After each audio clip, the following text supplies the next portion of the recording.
What's going on, everybody? Appreciate y'all for tuning back in. And today we're going to be reviewing the Curry 10.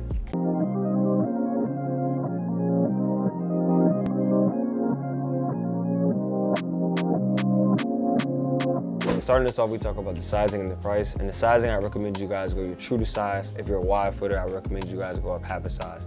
Now, normally, like at least in the Curry 8, the toe box ran very, very short. I think in this year's model, the 9 and the 10, they actually make it to where it's more adjustable to your foot in the sense of it doesn't stop short. Because before, when I had the Curry 8s, I had to wear these in a size 13, and now I got these in my true to size, which is size 12. So I would tell you guys that they did fix that issue, and you can go your true to size. Like I said, if you're a wide footer, I would definitely tell you go up half a size because it is narrow in size. Around the foot, it is narrow.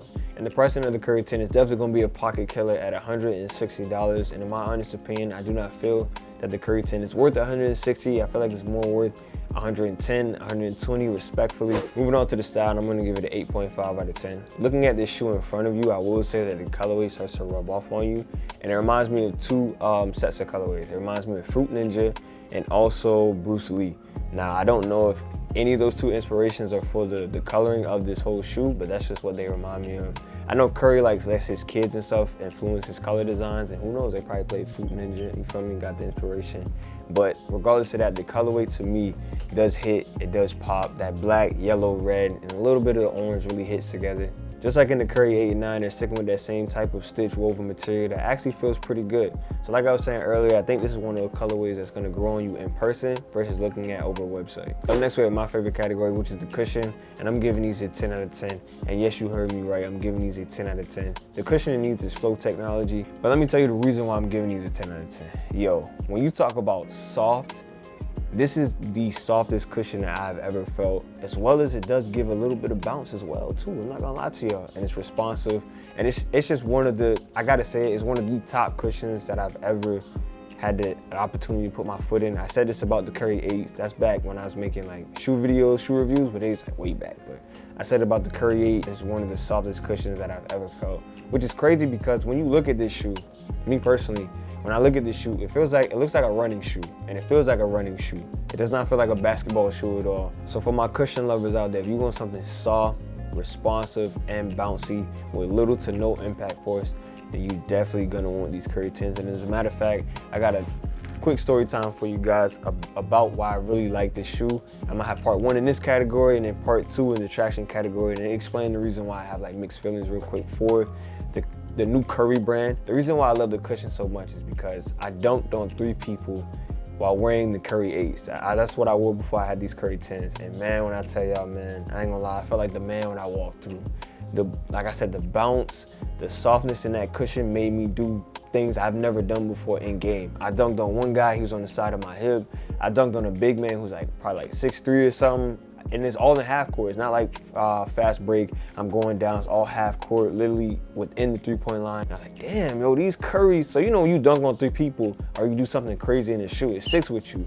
And I was like, yo, this is definitely gonna stick with me. I dunked on 3 people. I'm like, yo, these shoes are gonna be the highlight. I'm gonna have these in almost all my top 5. Y'all will figure out why I have mixed feelings in part 2 when I get to the traction. But regardless, like I told you guys before, the cushion is one of the best cushions I've gotta say I've ever felt, one of the softest I've ever felt. Moving on to the support, I'm gonna give these 8.5 out of 10. These are a low top shoe, which kind of confuses me sometimes because Curry's had a bad history of ankle sprains, so I think he would start to stray away from low top shoes, even while wearing his ankle brace. But hey, if he like lightweight shoes, low to the ground, and I guess that's why he keeps making these. But regardless of that, the padding around the ankle bone and Achilles heels is pretty nice, as well as there's a padding in the tongue, and it also is breathable. I really have nothing bad to say about the support, it's just really good. And last on the list, we have the traction. I'm gonna give these an 8.5 out of 10.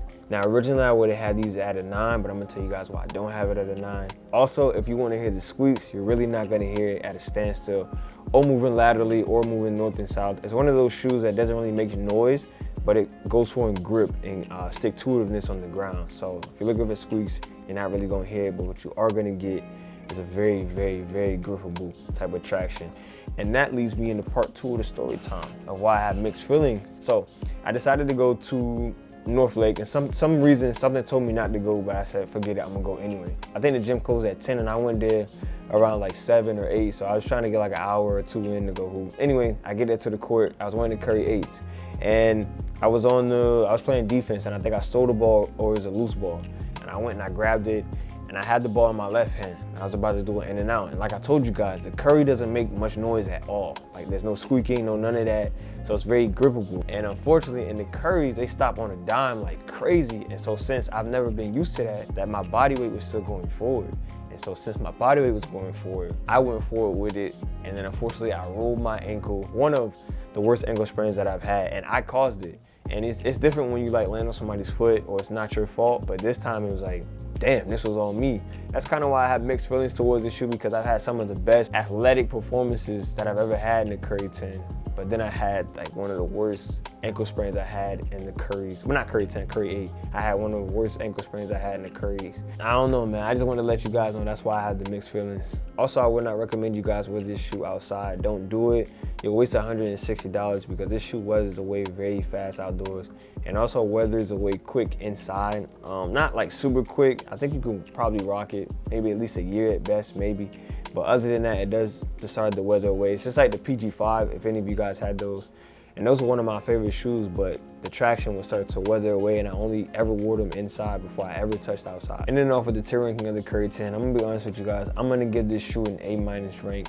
Now, I would have had it at B+, but this is one of the best cushions that I've ever felt. The style isn't that bad, the support is really good, and the traction, regardless of my unfortunate history, the traction is still really good. It still, grips on a dime and stuff like that. So I can't take it down because of personal feelings, because the performance is still good. Do I feel like it's worth $160? No. I think the shoe should be like around that 110 to 130 to 120 mark.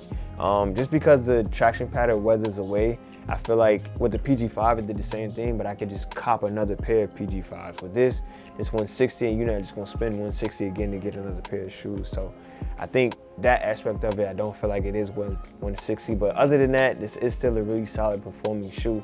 If you guys are interested, I'll leave a link down below in the description. I really appreciate y'all coming through, spending time with me again on this shoe review. I'm gonna have Chauncey send this out, and I'm gonna see y'all in the next one. Got anything you wanna add to it, Chauncey?